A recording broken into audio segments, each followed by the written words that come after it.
নমস্কার বন্ধুরা, এমন একটি পাউডারের টিপস আপনাদের সঙ্গে শেয়ার করব যেটা অ্যাপ্লাই করলে আপনাদের ঘন্টার কাজ মিনিটেই শেষ হয়ে যাবে। এমনকি কোনো রকম মাজা ঘষা ছাড়াই আপনাদের ঘরের সব জিনিস নতুনের মতো চকচক করতে থাকবে। আশা করছি বন্ধুরা ভিডিওটি আপনাদের অনেক উপকারে লাগবে। চলুন তাহলে দেখে নিই। আমরা প্রত্যেকেই গ্যাসে রান্না করে থাকি, আর গ্যাসের বার্নারটা দেখা যায় এরকম নোংরা হয়ে যায়, কালো হয়ে যায়। তাই এখানে আমি দিয়ে দিচ্ছি 1 চামচ পরিমাণ ওই মিশ্রণের পাউডারটা দিয়ে খুব ভালো করে গ্যাসের বার্নারটার গায়ে এইভাবে লাগিয়ে আমরা রেখে দেব 10 মিনিটের জন্য। 10 মিনিট পর আমি নর্মাল একটি স্কচব্রাইট দিয়ে এইভাবে একটু ডলে নিচ্ছি। একেবারে কালো হয়ে যাওয়া গ্যাসের বার্নার নতুনের মতো চকচক করতে থাকবে। বাজার থেকে আমরা নানা ধরনের পাউডার কিনে নিয়ে আসি, অনেকটা টাকা আমাদের খরচা করতে হয়, তাই ঘরেই আমরা তৈরি করে নিতে পারি কোনো রকম নামমাত্র টাকা খরচা করেই। আর দেখুন সব জিনিসপত্র আমাদের নতুনের মতো চকচক করবে। এবার আমি আপনাদের নর্মাল জল দিয়ে ধুয়ে দেখাচ্ছি প্রথমে কেমন ছিল, আর এখন দেখুন কতটা সুন্দর পরিষ্কার হয়েছে। চলুন তাহলে পরের টিপসটি আমরা দেখে নিই।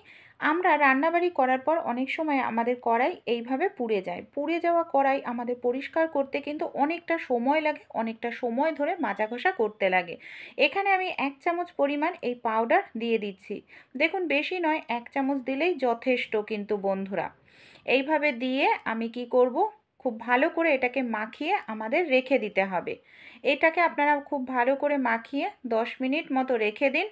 তারপর 10 মিনিট পর আমি ফিরে আসব। 10 মিনিট পর বন্ধুরা নর্মালভাবে একটি স্কচব্রাইট দিয়ে 1-2 সেকেন্ডের জন্য এইভাবে একটু স্কচব্রাইট দিয়ে দেখুন ডলে নিচ্ছি।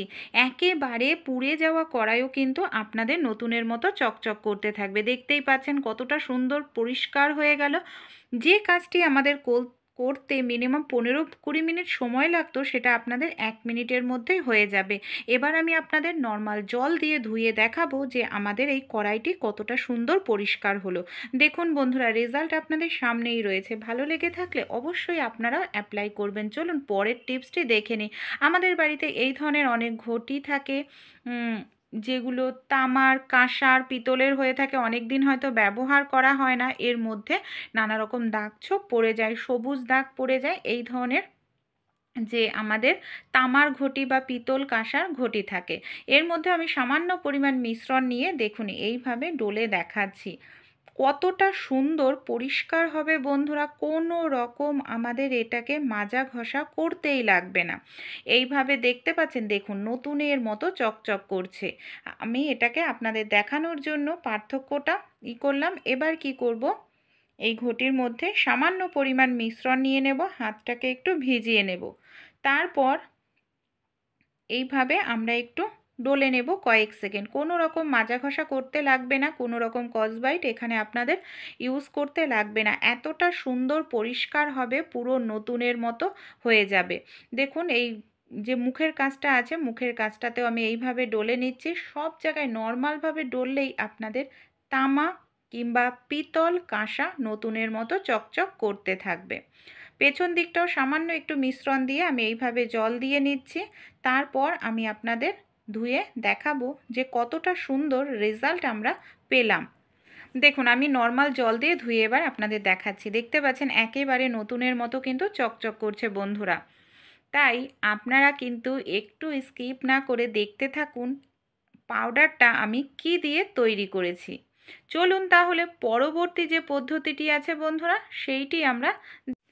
আমাদের বাড়িতে এই ধরনের কিন্তু পিতলের থালা বা কাঁসার থালা থাকেই। এই ধরনের থালাগুলোকে অনেক দিন যদি ব্যবহার না করা হয় একেবারে ঘোলাটে হয়ে যায়, দেখে বহু বছরের পুরনো মনে হয়। সামান্য পরিমাণ মিশ্রণ দিয়ে আমি এইভাবে একটু ডলে নিচ্ছি। দেখুন কয়েক সেকেন্ড একটু ডলবো, একেবারেই কিন্তু নতুনের মতো চকচকে হয়ে যাবে। এবার আমি আপনাদের নর্মাল জল দিয়ে ধুয়ে দেখাচ্ছি। এখানে কিন্তু আমি 5 সেকেন্ড মতো বন্ধুরা ডলে নিলাম। জল দিয়ে ধোয়ার পর একেবারে কিন্তু নতুনের মতো চকচকে হয়ে যাবে। দেখতে পাচ্ছেন কতটা সুন্দর পরিষ্কার হলো, না কোনো রকম তেঁতুলের প্রয়োজন পড়লো, না কোনো রকম এখানে আমাদের লেবুর প্রয়োজন পড়লো, না কোনো পিতম্বরী পাউডারের প্রয়োজন পড়লো। একেবারে নতুনের মতো চকচকে ঝকঝকে হয়ে গেল, খাটনিটাও আমাদের বেঁচে গেল।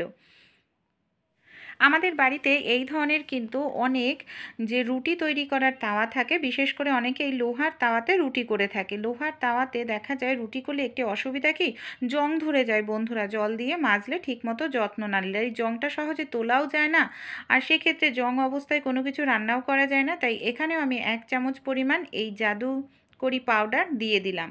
তারপর দেওয়ার পর খুব ভালো করে বন্ধুরা এইভাবে স্কচব্রাইট দিয়ে আমি একটু ডলে নিচ্ছি। কয়েক সেকেন্ড বন্ধুরা ডলবো, তাহলেই জংটা পুরোপুরি উঠে যাবে, এমনকি আমাদের তাওয়াটা পরিষ্কার হয়ে যাবে। এইভাবে ডলে নেওয়ার পর চলুন এবার আমি আপনাদের নর্মাল জল দিয়ে তাওয়াটাকে ধুয়ে দেখাই যে তাওয়াটা আমাদের কতটা সুন্দর পরিষ্কার হলো।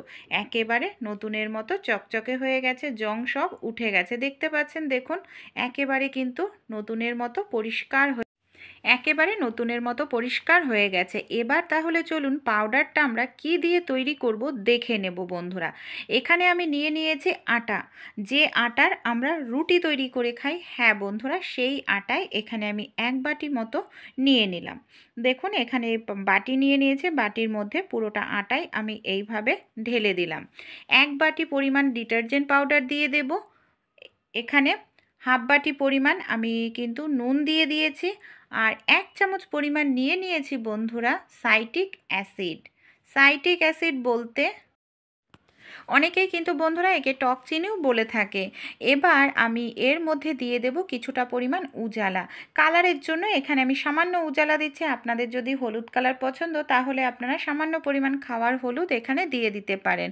তারপর দেখুন বেশি নয়, সামান্য পরিমাণ দেবেন। এর ঢাকনাটা বন্ধ করে খুব ভালো করে আমরা এটাকে মিক্সড করে নেব।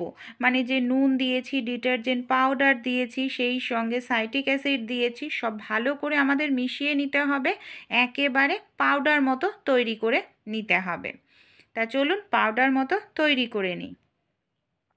দেখুন একেবারে পাউডার মতো তৈরি করে নিলাম। যেরকম পিতম্বরী পাউডার তৈরি হয় বন্ধুরা, সেরকম বাড়িতেই আমরা এই ধরনের পাউডার তৈরি করে নিতে পারি। এমনকি বাসন মাজতে কাঁসা, পিতল, রান্নাঘরের গ্যাসের বার্নার, পোড়া কড়াই খুব সুন্দর পরিষ্কার হবে। আপনারা কৌটোতে ভরে রেখে দিন, নামমাত্র খরচেই কিন্তু তৈরি হয়ে গেল অসাধারণ একটি পাউডার। অবশ্যই অ্যাপ্লাই করবেন, আপনাদের কাজও অনেক সহজ